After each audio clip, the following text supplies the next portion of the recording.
Welcome to Off-Road America. On today's episode, we're going to be taking my dad's Jeep Rubicon back to the garage and getting a small lift kit put on for him.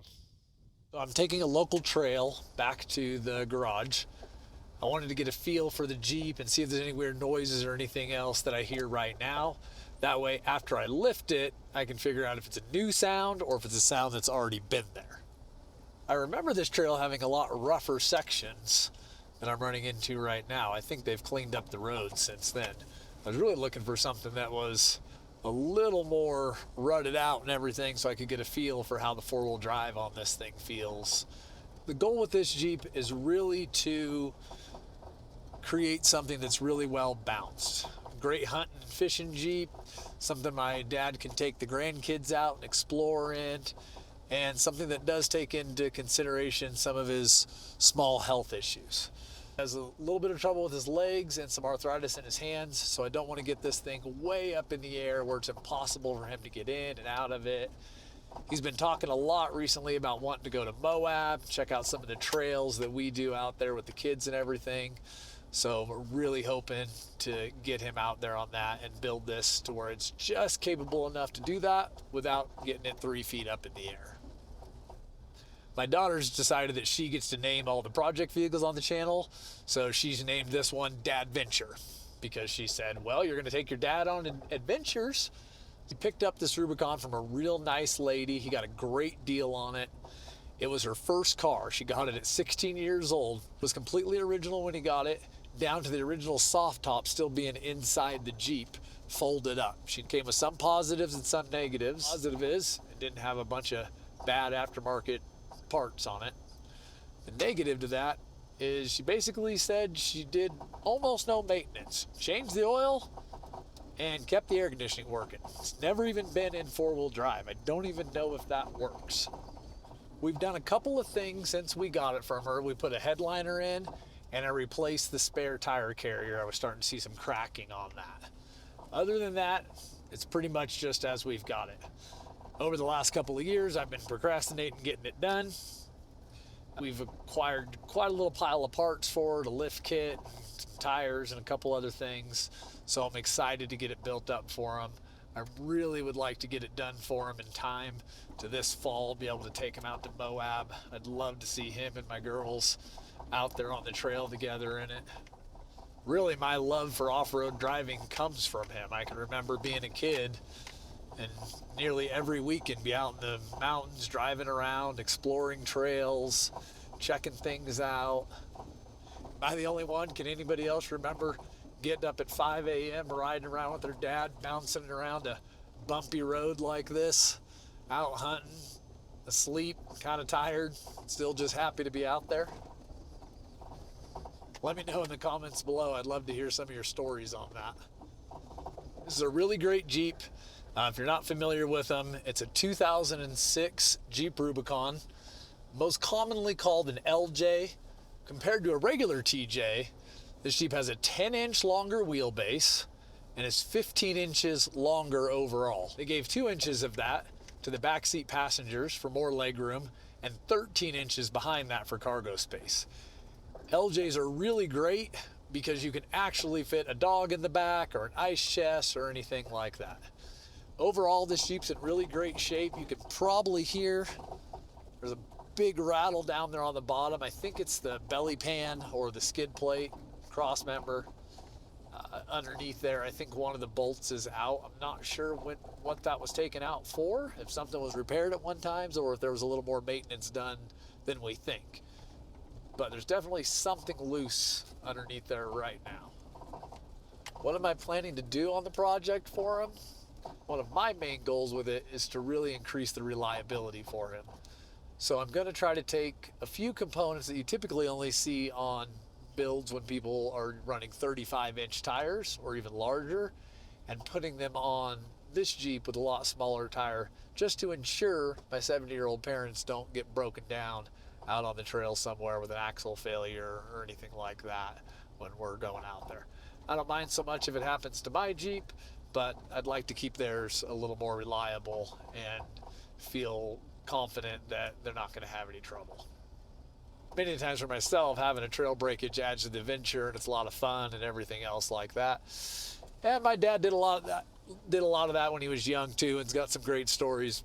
But I think at just over 70 years old, he'd rather not be changing an axle shaft in the middle of the desert.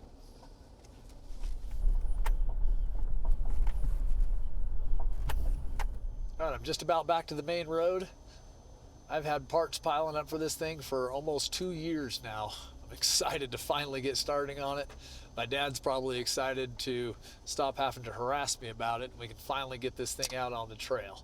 I'm gonna run through a car wash in town, and then we'll get started on the lift.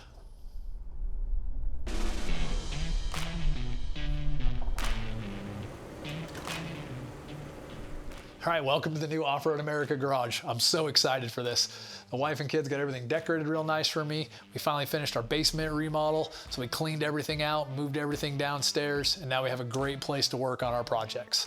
I'm gonna go ahead and get Dadventure turned around, and we'll get started on the lift.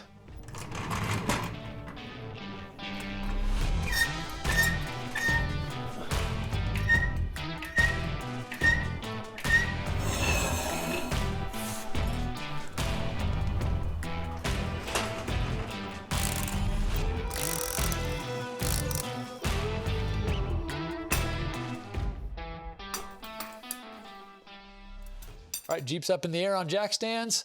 Got everything stripped out of our way. We're ready to start. Got my 3-inch lift springs, new shocks, new adjustable control arms, and 2 wheel studs snapped while I was taking them off. So guess somebody tightened those too tight. So be sure to stick around because we'll be learning how to replace those on this episode as well.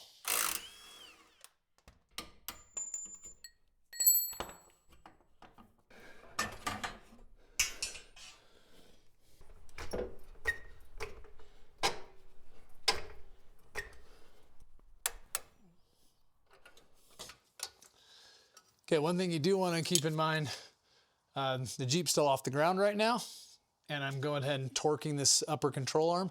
That's okay because the type of aftermarket joint I have. If this was a factory rubber style bushing, you wouldn't want to torque these till the vehicle was back on the ground.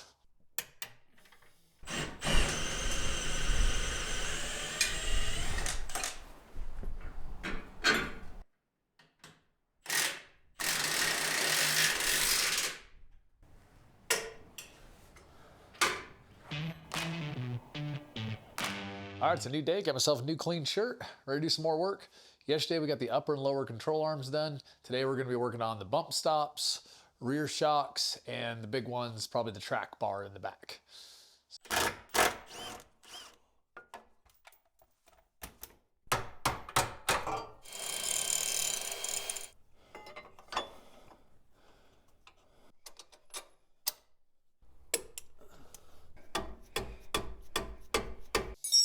Thing bound up in there good. Oh. Ow.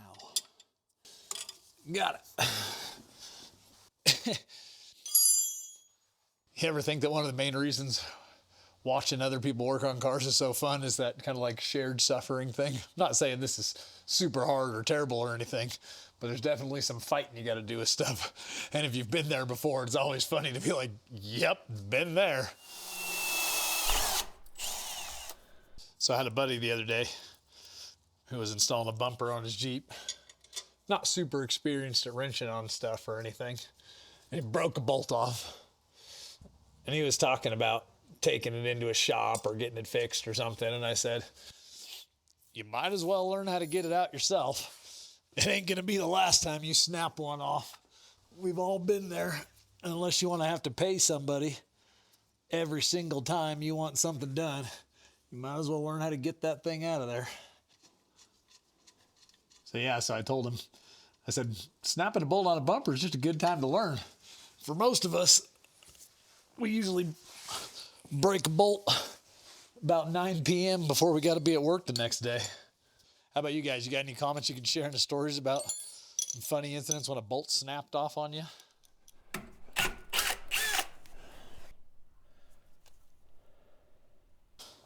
These are pretty cool. This is going to go around this and be in here and trap that so that even when you have lots of flex going on, your spring can't fall out.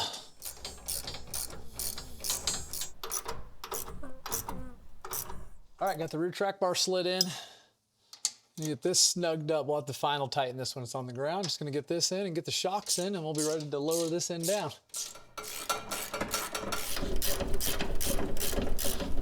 Just enough clearance. I can just see daylight through there. I think we'll be all right. They also sell a shock extension that brings this out if you need it. We'll see when we get it all buttoned up if we think we need it.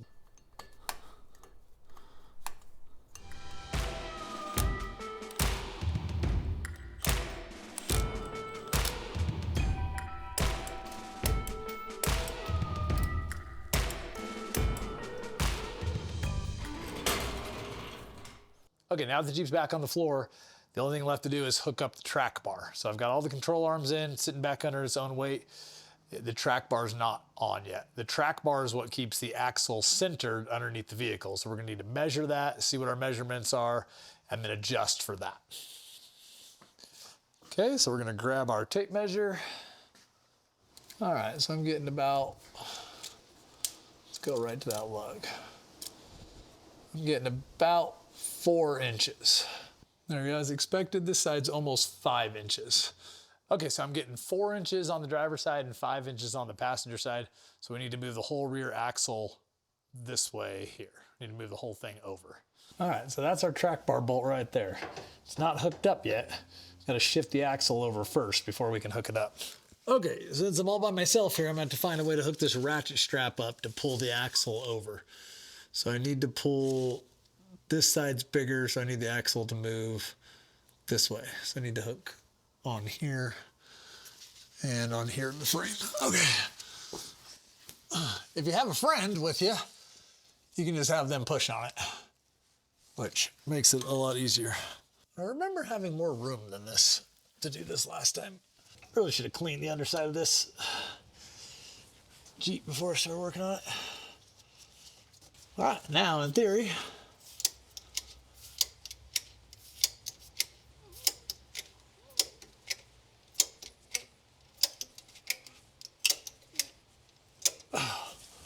that will start to center the axle. All right, about a 1/2 inch more to go.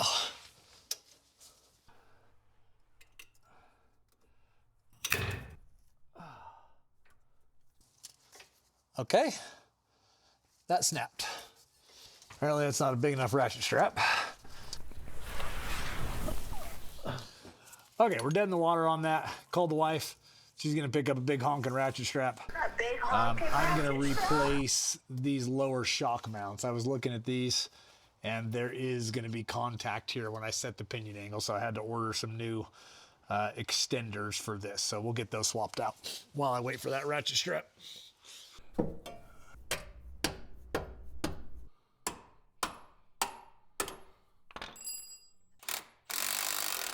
And the goal of that was right here. You can see I can fit my whole hand in there before that shock was already touching that spring perch. So when we tilt this differential pinion up, it was gonna get even worse and hit right there. So that gives us the clearance we need. It's common on TJs to notch this spring perch right here and cut this out, but this Jeep's just way too nice to cut up. So these little brackets will work just fine for Dad.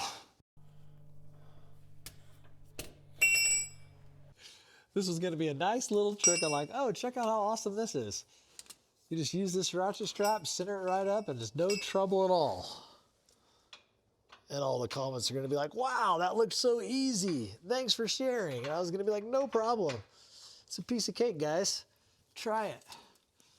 But that is not the way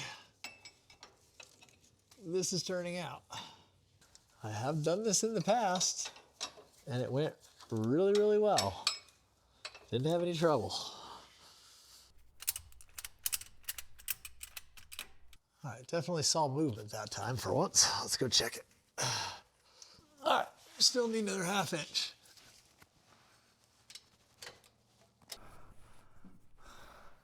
We're at 4.5. 4.5. All right. All right, now what you do, just adjust the length of this. All right, we get this rear track bar torqued down.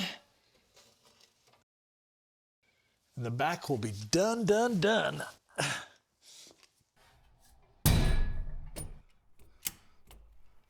That's always terrifying.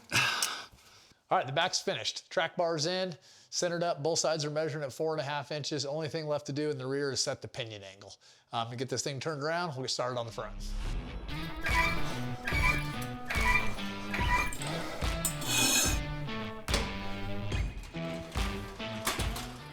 All right, it's a new day.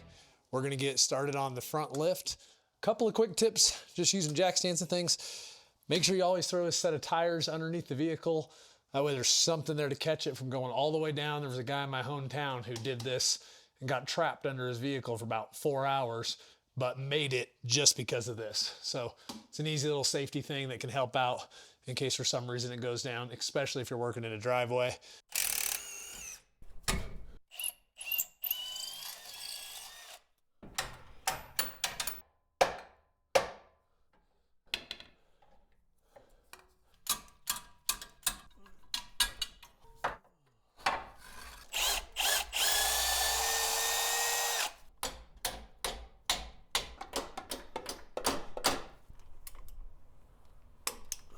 All right, I'm getting ready to pull this other front shock off. I thought I would show this. I remember being a kid getting all confused with this the first time I was working on a Jeep, so I thought I'd throw it on there in case anybody has never replaced a shock before. When you're taking the shock off a Jeep, you're gonna hold this top part so the shock can't spin on you. So you put a wrench on there, hold right there, and then you can ratchet that off. Well, it's a good thing we got a new one of those. That guy is shot.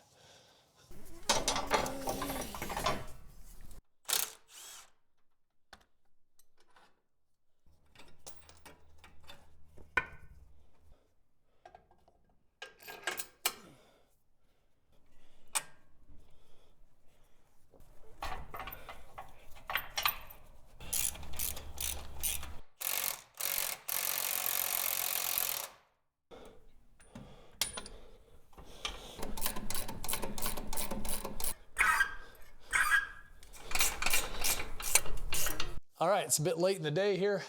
All I got left to do on the front is reconnect the front drive shaft, and I'm gonna put in these sway bar disconnects. Sway bar disconnects are great. These are probably the best bang for your buck modification you can do to a Jeep. They give you so much more articulation.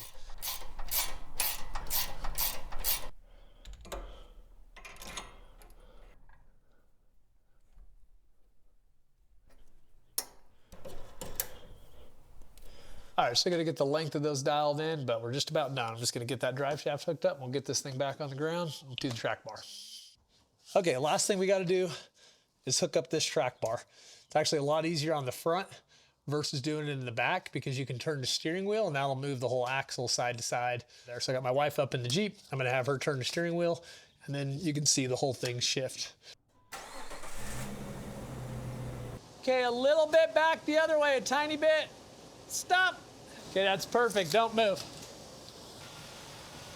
Okay, go ahead and turn it off.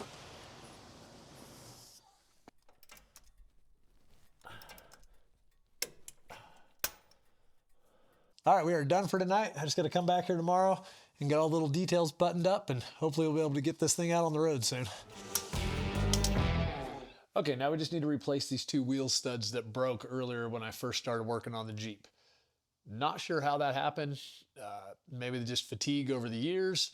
Maybe I accidentally had the impact in reverse when I tried to take them off. Not really sure, but this can feel really stressful the first time it happens to you. You're like, no, like it's gonna be a big disaster, but it's not too big a deal. We just take our time, we'll get this pulled off. I'll show you how to slide the axle out and we'll get those studs replaced.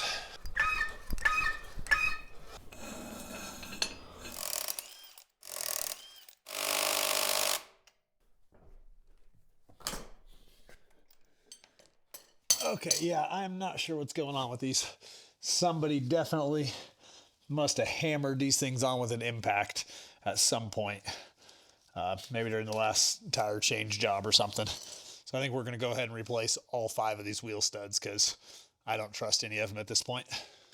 Okay, next thing to do is just get the brake caliper off so we can get this rotor out of here. We got that off. I like to just zip tie that up out of the way so it's not hanging from my brake line.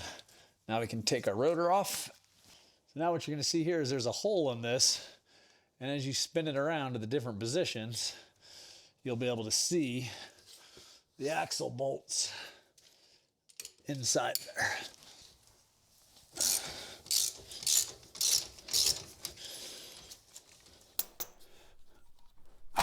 Okay, got all 4 bolts out. And depending on what's going on, you can just give that a little tug and it'll come right out. Clean this up, we'll take it over to the press and get these studs popped out of there. Having a press like this makes these real easy to change. If you don't have one of those, you can do it with a hammer, but if you got a press, definitely makes it a lot easier.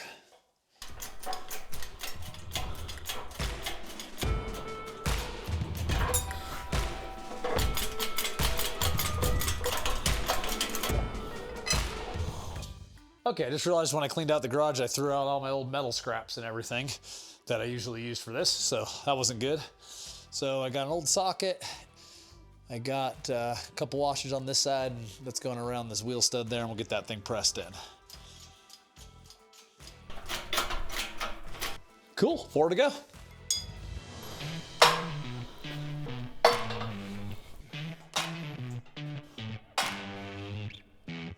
All right, there we go. They're all seated good. Got all new wheel studs. Okay, change of plans. I don't know what I was thinking. I just forgot part of the challenge with this Jeep is Dad's been getting parts piled up for the last 3 years, and I got boxes and boxes of stuff. This is just the beginning, but I forgot he had aftermarket chrome alloy axles in there. So I did those wheel studs. At least you got to see how that's done. But I actually have chrome alloy axle shafts, so while I got this part, I'm just gonna go ahead and throw those in for him. These have thread-in studs that I just threaded right in. I just, with some red Loctite, I'm just gonna torque these down, and then we'll get these slid in, and I'll do the other side as well, since I'm already doing this side. Okay, now we just gotta pull this race out. We'll keep that other axle shaft as a spare. The main thing you got to remember when putting these back in is you got your inner axle seal there. So if you let this in drag along the axle tube when it goes in there, you could damage that. So you got to do your best to try to lift up on the end of it a little bit when you get towards the end. Because then you damage your axle seal, and then you do have a problem.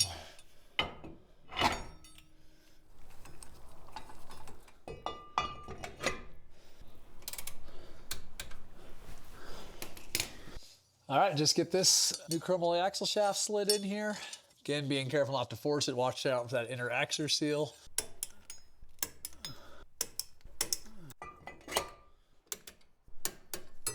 All right, and here's the best part of any lift. We went from a 245 75 16 to a 265 75 16. So basically from like a 31 950 to a 32 1050. Got a nice set of wheels. Good all-terrain. These are load range C. Should be a great tire for Dad.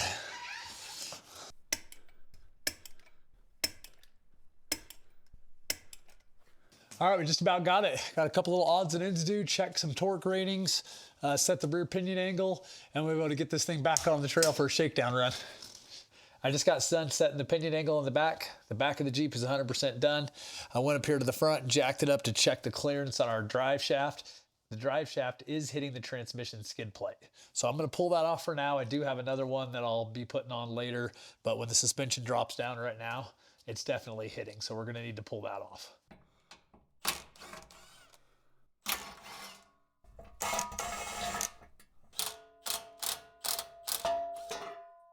Well, that was good news. Check this out. It looks like I found that rattle we were dealing with on our test drive. This nutsert was worn out, so it wouldn't tighten all the way. And this thing was rattling like crazy in there sitting up top. So I was able to get that out, use the magnet, fish that nutsert out of the frame. So hopefully that was that rattle I was trying to hunt down. About clearance for gaze now. The automatic transmission pan and the oil pan's exposed, but we do got a new belly pan we'll be putting on here real soon. They'll protect those. We won't be doing nothing hardcore enough to worry about that right now anyways. So at least that drive shaft's not hitting. All right, last thing to do is throw this spare tire on the back And then I'm running a little short on time, so I'm just gonna run it up to town, get an alignment done on it, and then we're gonna get this thing out on the trail for a shakedown run. All right, we did it. We finally got this thing lifted. Took a couple more days than I thought it was going to in the garage, but I couldn't be happier with how it turned out. I think my dad's gonna love it, and I can't wait to get this thing out on the trail and see how this new suspension performs. What do you guys think? Didn't lift it enough? Tires too small? Let me know in the comments below. So first thing, how's it drive on the road? This thing is great. Typically when I lift a vehicle, I feel like I'm compromising something. This thing's just feeling amazing. I'm pretty sure it was on the original shocks. Almost everything was original. We did a 3-inch lift, we did new shocks, we got all new control arms and a new front and rear track bar. So most of the suspension other than the steering on this thing is brand new, and it feels like it. There's a large knoll up here, it's almost at 9,000 feet. I know it's a pretty good hill climb. I'd like to drive it up to the top of that, get it up there, get the suspension real shook up, everything else, and then get it back home, get everything torqued down, make sure everything's squared away for them. Trail's beautiful out here today. Can't wait to take my parents out here. This will probably be one of the first trails I take them on. The way this thing rides over the bumps now is incredible to how it was before. Here it is, this little knoll climbs up. It goes through a few tight switchbacks and a real steep climb. If my memory serves me right, it's been a while since I've been up here. I think there's an amazing view. Can't wait to see Dad's reaction when he gets to take this thing out on the trail on the first time. Hopefully we can get him out to Moab this year. I think we've done a real good job on the stance. It's not too high up. I don't think he'll have any trouble getting in and out of it. I think it's gonna be just right. First tight turn. Now wind is howling up here.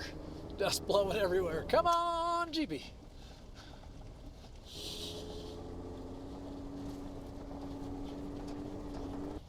Woohoo! I do think there's a good view up here. I remember this overlook. Now I wasn't sure, I wasn't positive if this is the one, but I remember this tree for some reason.